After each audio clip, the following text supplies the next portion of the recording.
Showroom main dealer sepeda motor Honda untuk wilayah Aceh, PT Capella Dynamic Nusantara menggelar touring bersama sejumlah jurnalis di Banda Aceh.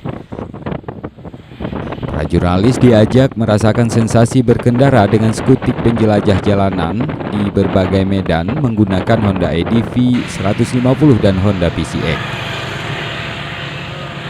Kegiatan ini Showroom diakhiri dengan sosialisasi berkendara aman dengan pembagian helm bagi pengguna sepeda motor di pemberhentian lampu lalu lintas.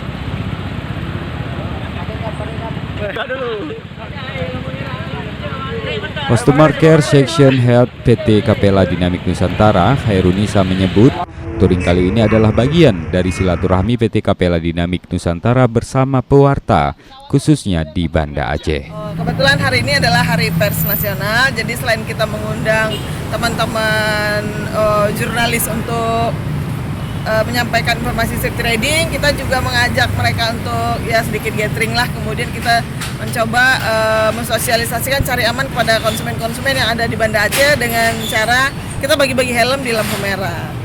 Dari Banda Aceh, Mawadatul Husna, Serambi On TV.